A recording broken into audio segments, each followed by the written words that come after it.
Estamos de vuelta en este capítulo de día miércoles de DF al cierre, como siempre, terminando con una entrevista en la que podamos profundizar en algún tema que esté en la contingencia.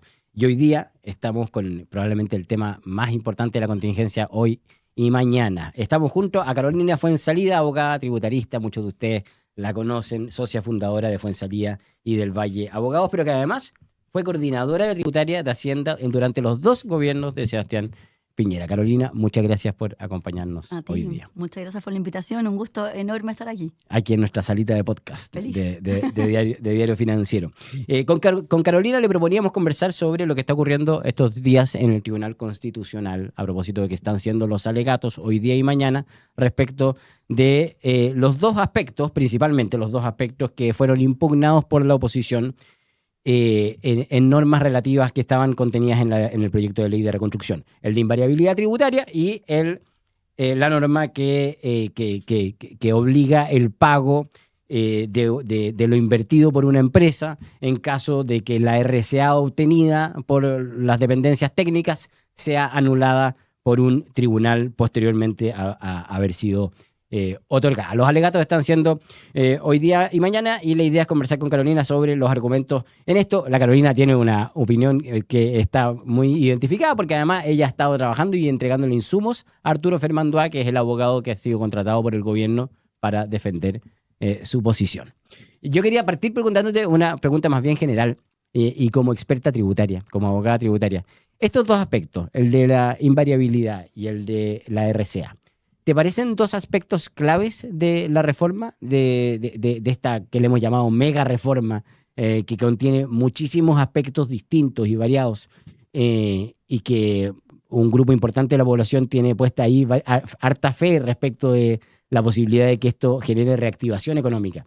¿Te parece que aquí se están jugando dos puntos clave, parte del corazón de la reforma? Para ser bien concreta en relación a tu pregunta, a mí me parece que esta reforma es una reforma extraordinaria. Soy muy fan de lo que se ha hecho, muy fan. Y básicamente porque me tiene muy contenta de que después de años en que el concepto de crecimiento, el concepto de inversión, el concepto de empleo no estuvieran en el centro de las reformas, creo que el conjunto de medidas que contempla son todas muy relevantes. Algunas evidentemente son más quizás conocidas, más transversales, como la rebaja del impuesto de primera categoría, ¿no es cierto?, la reintegración del sistema tributario. Pero fíjate que en particular, lo que es mi especialidad, que es hablar de los temas tributarios, a mí me parece que la invariabilidad es muy importante porque básicamente la invariabilidad apunta a generar una inversión concreta, inversión en fierros, inversión, ¿no es cierto?, muy productiva, minera, forestal, infraestructura, medicina, ciencia. Y me encantaría que se apruebe precisamente porque lo que necesitamos es inversión y es empleo.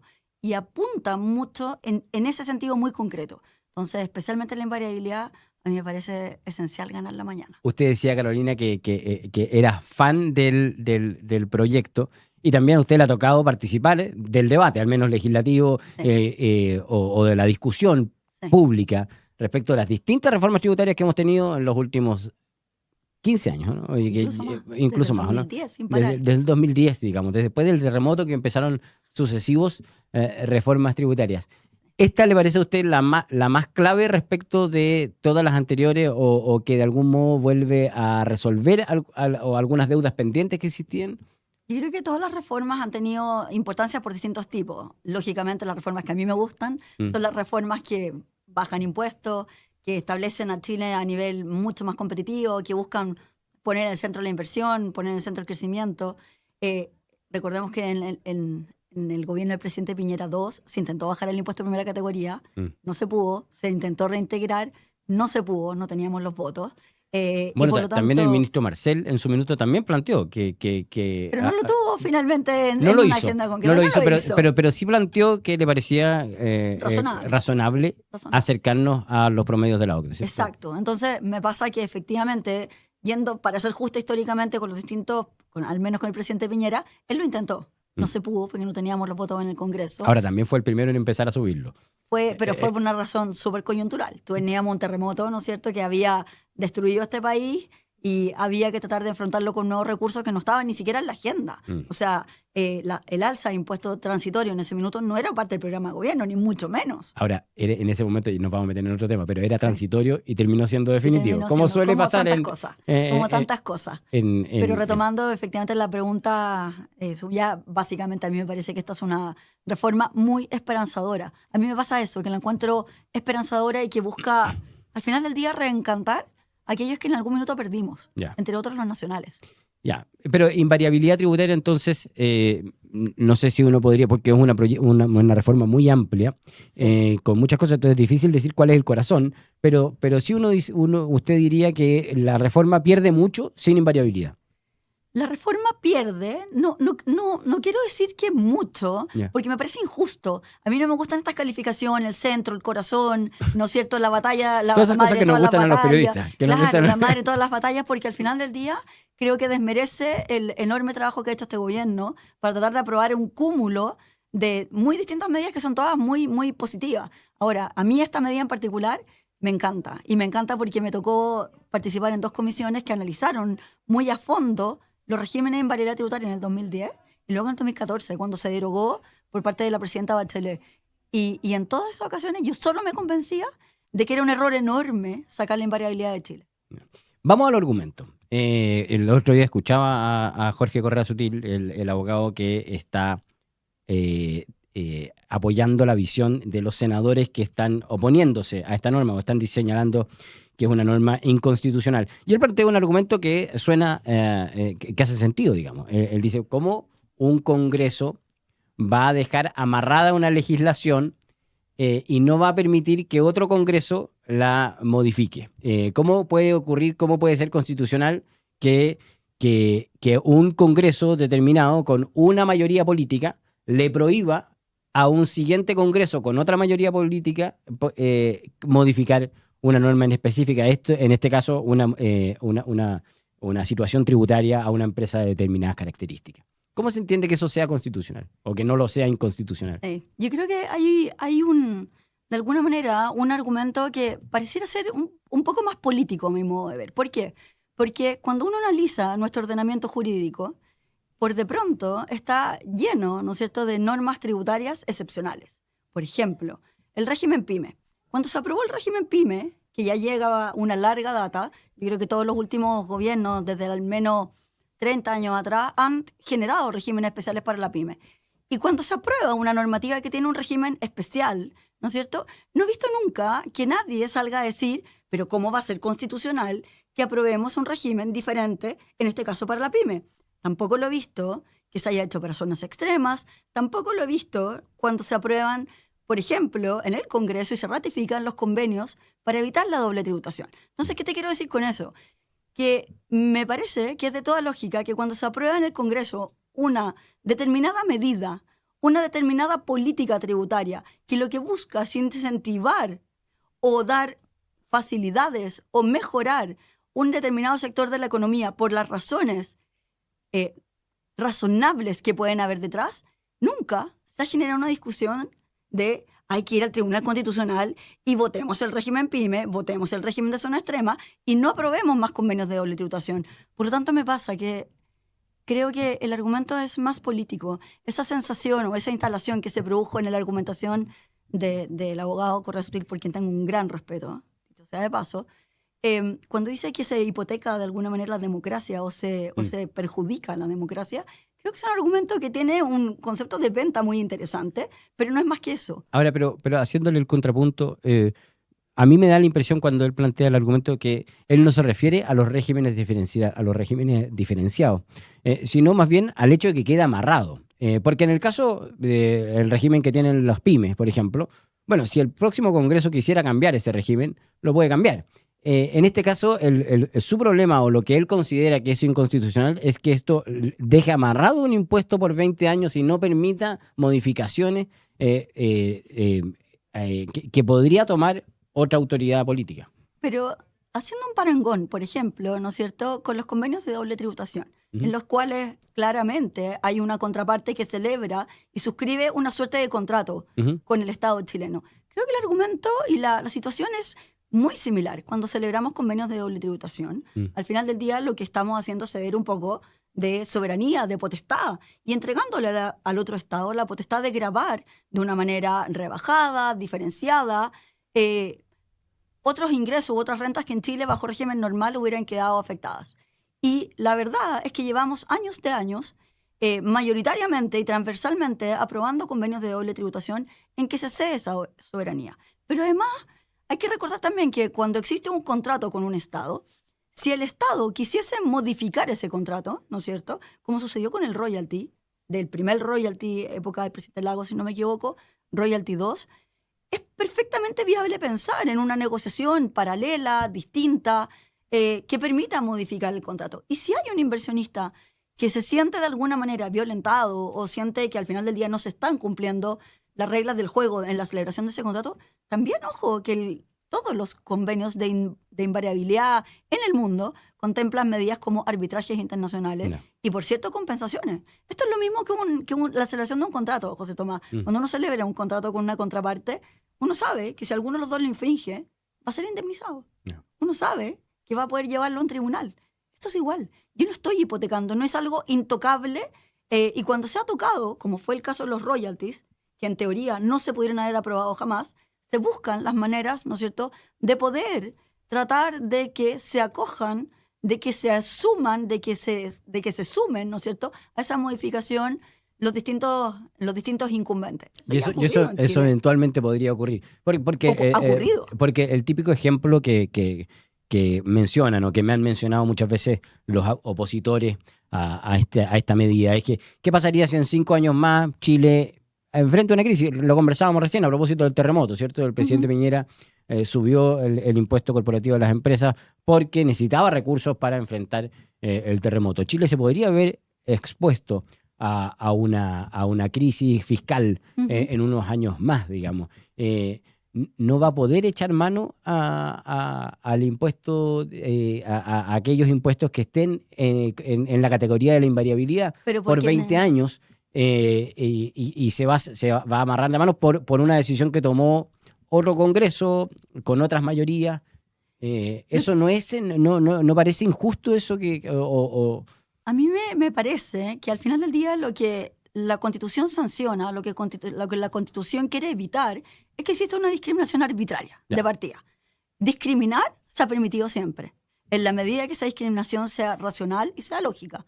En este caso, ¿no es cierto?, lo que se busca es un fin súper concreto, querido y buscado, creo yo, transversalmente, al menos por nuestro Ejecutivo y por el Congreso, que es crecimiento, inversión. Muchas veces en pos de lograr ese objetivo hay que ceder otras cosas. Y en este caso no es una cesión ad eternum, es una cesión por de pronto temporal. O sea, ni siquiera es una exención impositiva. Recordemos que acá lo que se hace es, de alguna manera, fijar reglas del juego vigentes a la fecha de suscripción del contrato por un tiempo determinado, 10 años, 15 años o 20 años. Pero tampoco hay una exención, no es una liberación de tributación, que incluso a nivel, como te digo, de ejemplos que uno encuentra todos los días de manera cotidiana, existen. Y me cuesta pensar, y espero que no sea así, que en el Congreso se aprueban permanentemente legislaciones que están hechas para cambiarse. Claro. Si eso fuera así, a mí me parece que tenemos un problema bastante mayor. Claro, es más profundo. Es un tema muy profundo, porque si estamos pensando que la legislación está hecha para durar lo que dura el gobierno de turno, yo lo encuentro altamente peligroso. Sí. Y en materia tributaria es aún más peligrosa, porque es justamente lo que nos lleva a buscar invariabilidades. Que cambie permanentemente la legislación tributaria para un inversionista es un gran tema. Y este es el argumento también que ha planteado también el gobierno respecto de que invariabilidades han habido durante muchos años en este país. Y sin ir más lejos, esto parte de 1953. Claro, esto no parte en 1970 con el decreto ley 600. Viene desde 1953, Ibáñez del Campo, y luego sucesivamente empiezan a adaptarse muchos regímenes distintos de invariabilidad. Vamos con respecto al tema de la resolución de calificación ambiental, que sí me da la impresión es algo mucho más innovador, ¿o no? Porque, digamos, es algo que uno había escuchado mucho menos.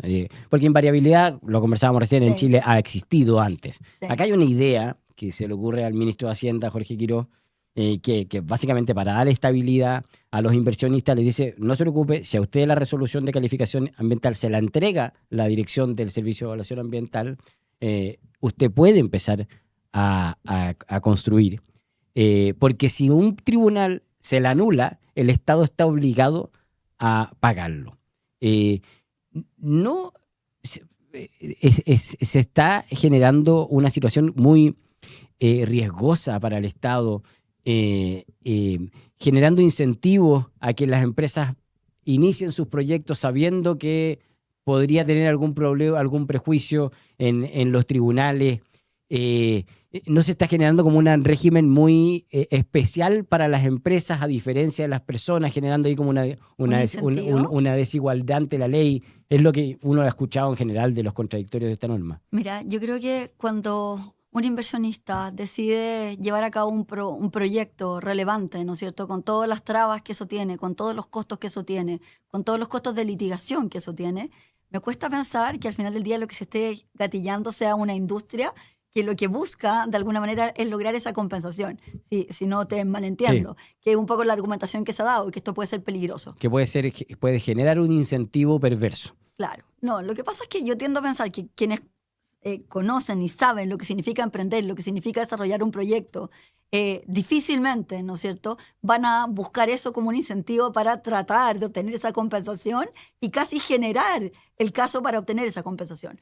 Yo creo que al final del día el ministro Quirós lo que quiere dar es un mensaje muy fuerte, muy claro. Venga a Chile y chilenos, quédense acá, no busquen afuera, porque lo que queremos hacer es, al final del día, ofrecerles, por una parte, un régimen de imparabilidad, pero también un régimen regulatorio que sea mucho más asequible y que ahí, en esos casos en que usted ha apostado por una inversión costosa, por todo lo que significa el apostar en un proyecto que tiene un montón de bemoles, usted va a ser compensado si realmente se encuentra en el camino con todas las dificultades que se pueden encontrar. Entonces, si bien ese no es el mundo, este segundo tema no es mi especialidad, fíjate que me parece que es parte de una lógica que instala el ministro Quirós de certeza. O sea, al final del día lo que está haciendo es ofrecer a los inversionistas, sin apellido, una seguridad jurídica de que las cosas van a funcionar. Entiendo que esto ya no es parte de tu materia, que tú eres una experta en materia tributaria, pero lo que uno más le ha escuchado a los opositores es que si alguien requiere una indemnización de parte del Estado, tendría que ir a la justicia y demostrar que ha sido vulnerado en un derecho, no que se le entregue una indemnización inmediata por el solo hecho de que se le anule la decisión de que tomó antes el Servicio de Evaluación Ambiental. Claro, pero la lógica que sigue al final del día el Ejecutivo es que, lamentablemente, todas las compensaciones o las indemnizaciones que puede recibir un inversionista son de muy largo aliento. Cuesta, ¿no es cierto?, en materia ya conocemos cómo son los procesos judiciales en Chile. Largos, exhaustivos, puedes pasarte años de años litigando. Y por lo tanto, sin que exista este incentivo o una compensación más inmediata, resulta bien difícil, ¿no es cierto?, el apostar por esa inversión. Entonces, yo fíjate que confío en el criterio de tratar de encantar de alguna manera. ¿Y confías también en los ministros del Tribunal Constitucional? Confío profundamente en lo que define. Profundamente en lo que va a ocurrir, porque el Tribunal Constitucional es un organismo que al final del día vela por la constitucionalidad de las normativas. La resolución la vamos a tener pronto, ¿no? Yo creo que pronto. Podría ser eventualmente mañana mismo. No creo, no sé si mañana mismo, ya. ¿no? Ojalá fuese así, pero mañana no sé son si los mañana alegatos de la oposición, solo... pero independiente que el fallo uno lo pudiera tener con los argumentos un tiempo después, la decisión probablemente va a ser muy pronto. Sí, porque además hay mucha expectativa, mucha expectación y no sé qué va a pasar finalmente, si se va a dividir el proyecto o no en su publicación y promulgación, pero...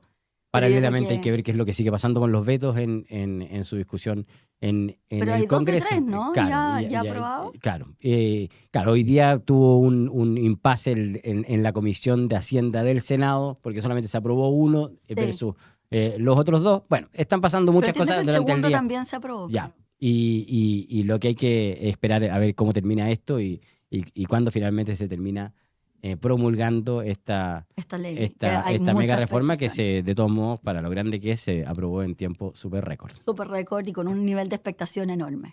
Carolina Fuenzalida, socia fundadora de Fuenzalida y del Valle de Abogados, muchas gracias por estar aquí en TF al Cierre. Encantada, muchas gracias por la invitación. Y muchas gracias a todos ustedes también por acompañarnos hoy día miércoles en este programa. Nos vemos como siempre mañana a las 5 de la tarde.